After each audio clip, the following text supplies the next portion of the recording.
राहुल गांधी लगातार पिछड़ी जाति की बात कर रहे थे, जनगणना की बात कर रहे थे, पूरे देश में बात कर रहे थे संसाधनों का बंटवारा होना चाहिए। कहावत है ना कि किसान चुप कर भंडारी बन जाता। तो ये तो जातिवाद जनगणना होनी ही है। हम आएंगे तो 50% का टैक्स समाप्त कर देंगे। कांग्रेस ने उस वर्गीकरण के समर्थन में एक शब्द भी कोई कांग्रेसी बोला हुआ है। जैसे काशीराम साहब ने चलाया, दक्षिण भारत में बिरयानी का पूरा आंदोलन चला, आदिवासी कबीलों में भी यहाँ सैकड़ों कबीले। अभी देश में 2 राज्यों में असेंबली इलेक्शन हुए थे, जिसमें एक राज्य हरियाणा था, दूसरा राज्य जम्मू और कश्मीर था। दोनों के परिणाम आ चुके हैं और लगभग जो हरियाणा है वहाँ पर भाजपा की सरकार बन चुकी है और भाजपा ने बड़ी संख्या में सीटें जम्मू कश्मीर में भी जीती हैं, लेकिन वहाँ सरकार नहीं बन पाई है। तो इसी विषय पर बात करने के लिए मेरे साथ पूर्व IAS अधिकारी और पूर्व कैबिनेट मंत्री तपेंद्र प्रसाद जी हैं। हम उनसे बात करेंगे कि आखिर उनका क्या कहना है इन चुनाव परिणामों पर, क्या सोचते हैं वो और कैसे इन चुनाव परिणामों को देख रहे हैं। तो सर, इंडस्ट्री टीवी पर आपका बहुत स्वागत है। आपका बहुत बहुत धन्यवाद संतोष जी कि आप एक महत्वपूर्ण मुद्दे पर मेरे इंटरव्यू के लिए उपस्थित हुए और इंडस न्यूज के सभी दर्शकों को मेरा अभिवादन। तो सर, जैसा कि आप देख रहे हैं कि हरियाणा चुनाव का जो परिणाम है वो आ चुका है, जम्मू कश्मीर चुनाव का भी परिणाम आ चुका है और हरियाणा में खासकर हम हरियाणा पे बात करना चाहते हैं जहाँ भाजपा ने अपनी सरकार फिर से बना ली, जबकि उसकी ही सरकार थी और एंटी इनकम्बेंसी भी थी। तो इन चुनाव परिणामों पर आपका क्या कहना है? देखिए, स्वतंत्रता के बाद से इस देश में कांग्रेस का शासन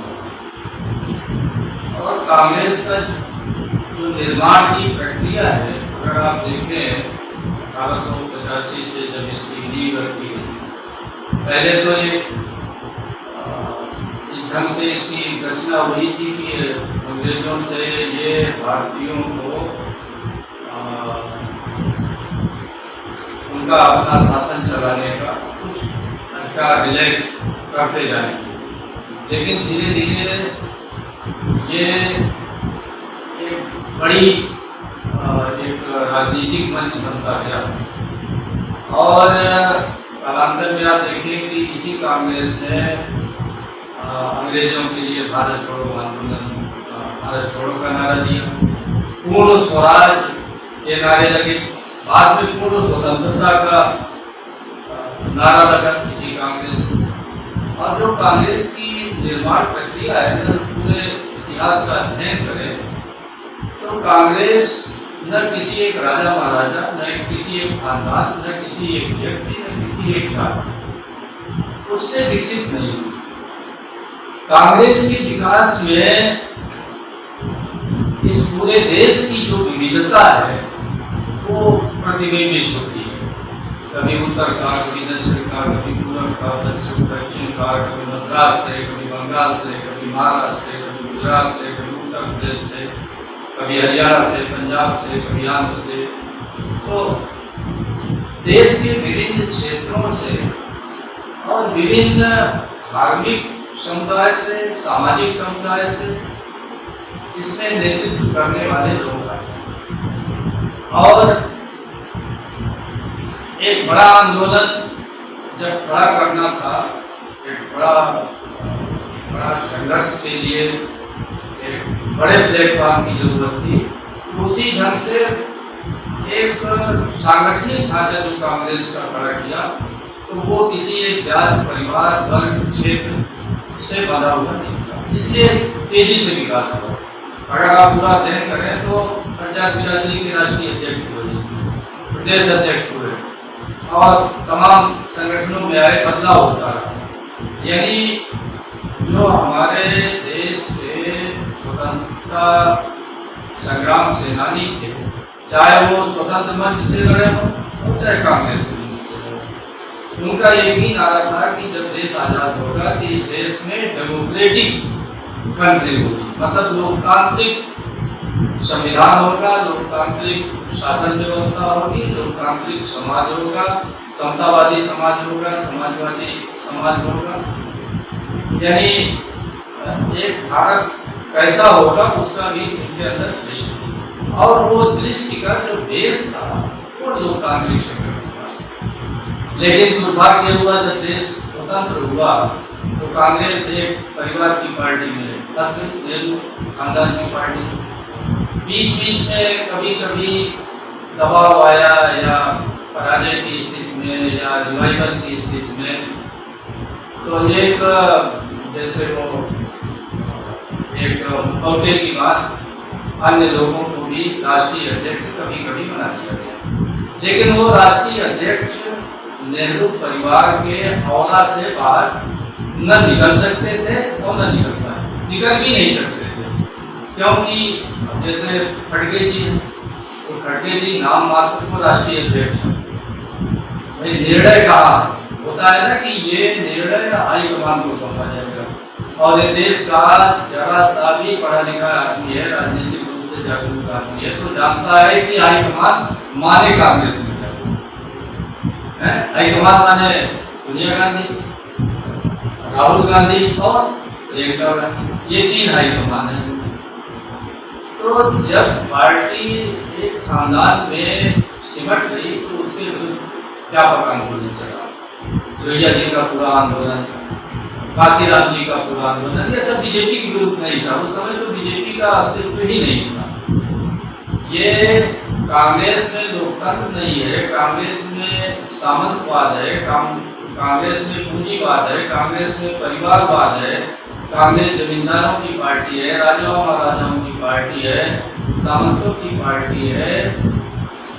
और इसका चरित्र स्वतंत्रता आंदोलन के दौरान कुछ भी रहा हो, लेकिन स्वतंत्रता के बाद इसका चरित्र एक एकाधिकार वाली पार्टी, एक परिवार द्वारा संचालित पार्टी। तो इसके विरुद्ध तमाम लोगों ने आंदोलन चलाया, जैसे काशीराम साहब ने चलाया, दक्षिण भारत में पेरियार जी का पूरा आंदोलन चला, लोहिया जी का तो समाजवादी आंदोलन ही मूलतः कांग्रेस के परिवारवाद, खानदानवाद, वंशवाद और उनके गैर लोकतांत्रिक, तो ये परिवारवाद और परिवार और वंश की पार्टी तो गैर लोकतांत्रिक तो अपने आप ही हो गई ना, है?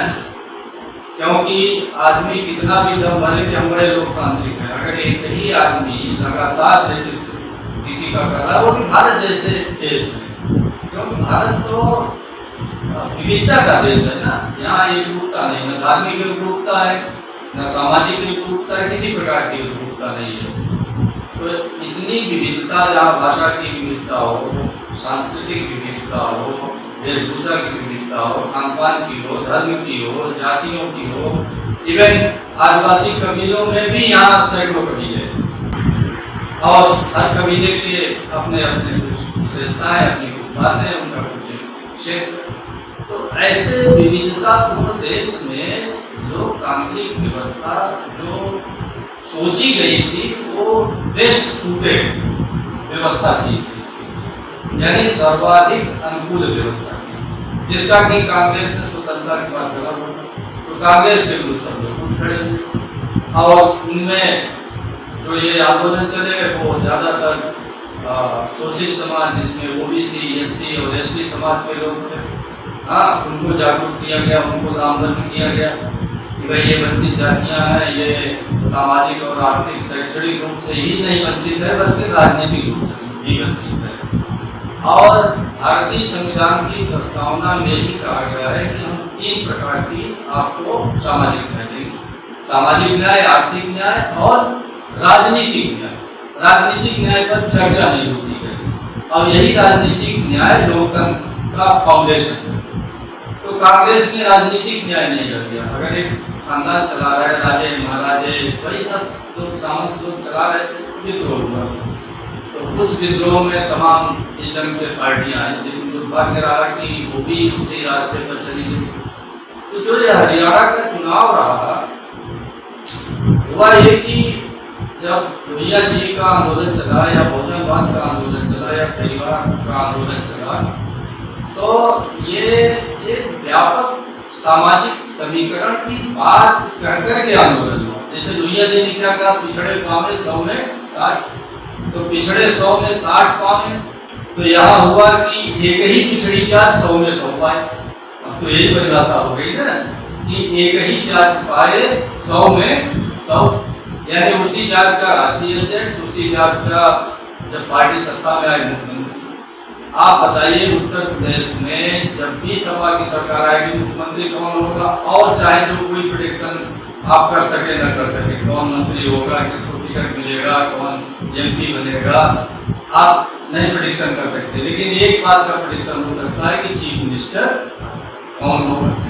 और आप आंख मूंद करके किसी से पूछ लीजिए कि भाई सपा का राष्ट्रीय अध्यक्ष कौन होगा, निश्चित है। आरजेडी का कौन होगा, निश्चित है। बसपा का कौन होगा, निश्चित है। शरद पवार के यहाँ कौन होगा, निश्चित है। करुणानिधि के परिवार में होगा कौन, निश्चित है। तो हर दलों का अपना एक संकुचित वजूद हो गया, एक जाति तक सीमित हो गई। वही बात हरियाणा में भी रही। हरियाणा में चौधरी देवीलाल कभी हुआ करते थे, कितने बड़ी पर्सनालिटी थे, ताऊ जी के नाम से प्रसिद्ध थे चौधरी देवीलाल, और बड़ी पर्सनालिटी थे तीनलाल, भजनलाल, देवीलाल और बंसीलाल। तो चौधरी देवीलाल के परिवार में आज 3 दल हो गए। आप कल्पना कर सकते हैं कि एक ही परिवार में 3 दल हो गए। इनको भी उनका काम कर रहा है और जेजेपी भी निकले, और एक शायद भारतीय लोकदल भी पहले से वो भी चल रहा है। तो 3 दल एक परिवार में, 3 दल हैं। और देर सवेर ये जो एक परिवार और जात की पार्टी लोग बना रहे हैं, उनमें भी निरंतर विभाजन। तो हरियाणा में ये हुआ कि बहुत दिन से जाट राजनीति का प्रभुत्व था। तो भाई पहले भी भूपेंद्र सिंह हुड्डा मुख्यमंत्री बने, अब जनता को लगा कि ये फिर बनेंगे। इसके पहले ज्यादातर मुख्यमंत्री हरियाणा के जाट रहे। तो इस देश में जहाँ इतनी विविधता हो, जहाँ लोकतंत्र हो, जहाँ राजनीतिक न्याय की बात हो, वहाँ एक ही जाति अगर निरंतर प्रभुत्व में, राजनीतिक प्रभुत्व में किसी राज्य में रहना चाहती है तो वो संभव नहीं है। राज्य में भी संभव नहीं है, उदाहरण बता दिया। देश में तो संभव ही नहीं है, लेकिन राज्य में भी संभव नहीं है। अब वहाँ कांग्रेस ने क्या किया?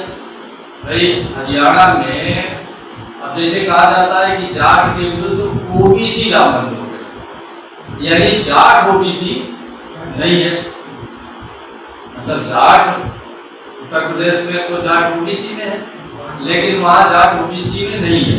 यानी जाट वहाँ एक ढंग से उच्च जातियों के समकक्ष, जैसे उत्तर प्रदेश में जो यहाँ उच्च जातियाँ, बिहार में जो उच्च जाति है, उनके समकक्ष जाट हो गया। लेकिन जाट मूलतः अगर देखा जाए तो राजनीतिक तौर पर पूरे देश में, सिर्फ हरियाणा को छोड़ दिया जाए तो उनकी सामाजिक शैक्षणिक दशा करीब करीब हम ही पिछड़े से थोड़ी मिलती है, थोड़ी सी बेहतर है, अच्छी हुई। और चौधरी साहब ने तो पूरे पिछड़े वर्ग के आंदोलन का नेतृत्व किया, सारी पिछड़ी जातियों को उन्होंने जोड़ा। तो जो जाट का नेता पूरे पिछड़े वर्ग को जोड़ा, आज उसी जाट के विरुद्ध सारे पिछड़े वर्ग की जातियां विद्रोह कर दी। इसलिए विद्रोह कर दी कि आप ही रहोगे क्या, आप ही मुख्यमंत्री बनोगे और कोई नहीं। तो जब विकल्प नहीं होता तो बीजेपी को विकल्प है, मैदान में है। तो नायब सिंह सैनी को इन्होंने बना दिया मुख्यमंत्री। तो आज नायब सिंह सैनी के साथ जाट को छोड़कर की जितनी जातियां थी सब लामबंद हो गई।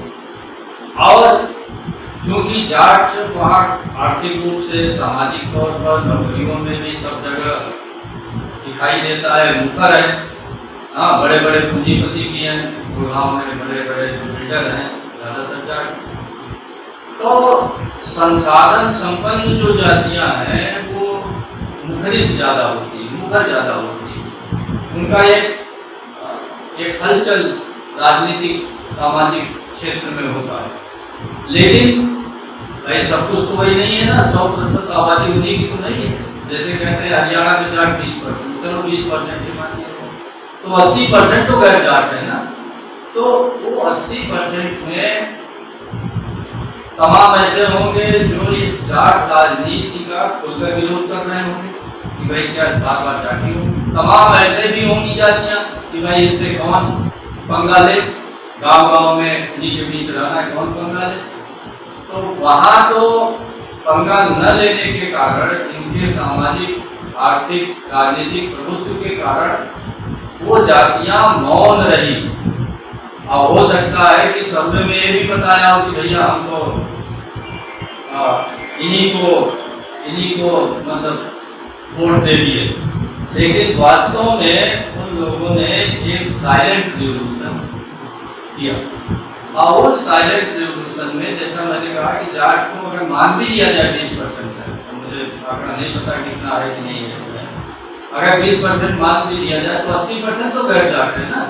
अब आप यही देखिए कि जैसे हरियाणा में जो अहिरवाल क्षेत्र है, अहिरवाल क्षेत्र में क्या हुआ, वहाँ के यादवों ने बीजेपी को वोट दिया, राव इंद्रजीत बीजेपी में मिनिस्टर भी है और उन्होंने पूरा नाम बंद किया। तो यानी हरियाणा का यादव जाटों के राजनीतिक प्रभुत्व को चुनौती दे रहा है, और उस चुनौती देने के कारण वो अखिलेश यादव के साथ नहीं गया, वो गया किसके साथ? बीजेपी के साथ। तो जो जात भी वर्चस्व में रहेगी उसके विरुद्ध विभिन्न जातियां लामबंद होगी। उसी लामबंदी का परिणाम था कि हरियाणा में कांग्रेस, अगर शायद कांग्रेस इन्हीं यदि पिछड़ों में से किसी को वो भी प्रोजेक्ट करती एज चीफ मिनिस्टर, तो हो सकता है कि कांग्रेस रिपीट कर जाती, मतलब कांग्रेस सत्ता में आ जाती। रिपीट क्या हो तो एंटी इनकम्बेंसी का फायदा भी उठाती। भाई एंटी इनकम्बेंसी का फायदा आप तभी उठाएंगे ना जब बाकी जातियों को लगेगा कि लोकतंत्र में आप बदलाव चाहते हैं। आखिर भूपेंद्र हुड्डा को तो हरियाणा के लोग हरा चुके हैं ना, वो भी तो एंटी इनकम्बेंसी में हारे होंगे। तो एक जिनके विरुद्ध पूरे हरियाणा की जनता लामबंद हुई कि भाई ये ठीक नहीं है, उनको हरा दिया। अब आप उन्हीं को फिर हरियाणा की राजनीति में प्रोजेक्ट करना चाहते हैं। तो ये जो दबंग जातियां हो गई हैं, दबंग सब तो लगता है बोलते हैं कहाँ दबंग है भाई, दबंग राजनीतिक रूप से आप दबंग है, दबंग ही तो है कि लोकतंत्र में अगर एक ही जाति चाहती कि हमारा ही बार बार चीफ मिनिस्टर हो, एक राजनीतिक दबंग ही तो है, और क्या भाई। ये एकदम से पॉलिटिकल अपनी सुप्रीमेसी, हेजेमोनी, पॉलिटिकल भाई कोई रिलीजियस हेजेमोनी दिखा रहा है, कोई सामाजिक हेजेमोनी दिखा रहा है, कोई कल्चरल हेजेमोनी। आप पॉलिटिकल हेजेमोनी अपना स्थापित करना चाहते हैं कि जब भी सत्ता में आए पूरा लूट का सत्ता इस देश में निर्माण और राज्य चलाने का तो तंत्र है ही, सत्ता अभी इस देश में लूटने का भी सबसे बड़ा तंत्र, सबसे बड़ा लूट तंत्र सत्ता ही है। राज्य सत्ता केंद्र की सत्ता में जो पहुंचे तो पूरे देश के नौकरियों पर, संसाधनों पर, ठीके पर, पट्टे पर, हाँ, सबका लूट मच जाती है। तो एक जात के लोगों को इस देश की जनता बर्दाश्त नहीं करेगी। ये अलग बात है कि किस प्लेटफॉर्म से उनको हरा दिया, ये महत्वपूर्ण नहीं है। हाँ, जो भी प्लेटफॉर्म मिला हरा दिया उसने जाट वर्चस्व। तो ये जाट वर्चस्व पराजित हुआ, ये न कांग्रेस पराजित हुई है, हाँ, न इसमें और कोई पराजित हुआ, न बीजेपी जीती है।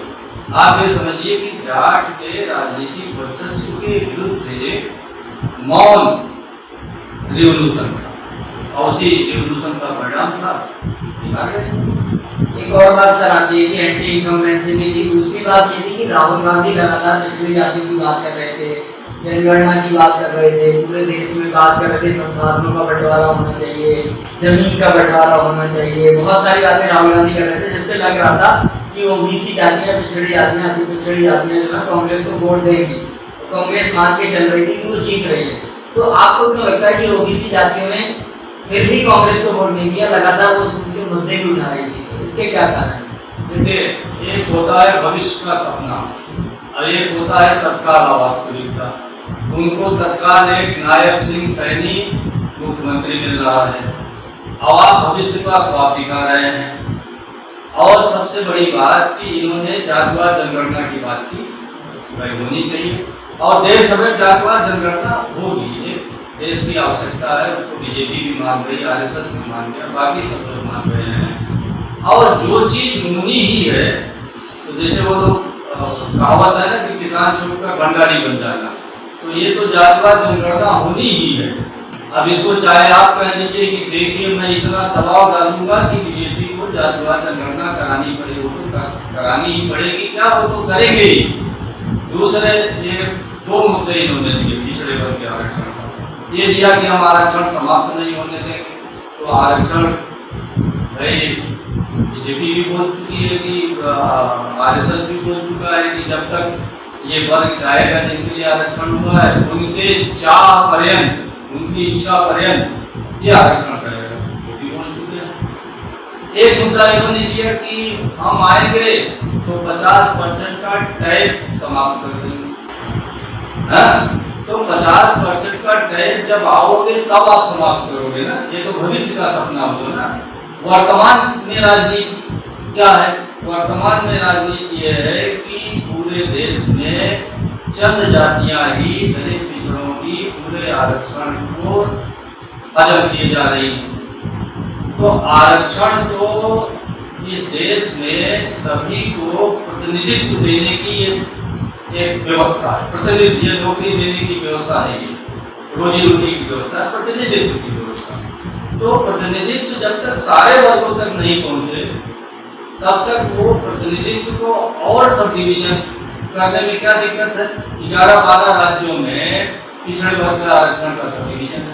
अभी सुप्रीम कोर्ट ने भी कह दिया कि भाई आरक्षण का वर्गीकरण होना चाहिए।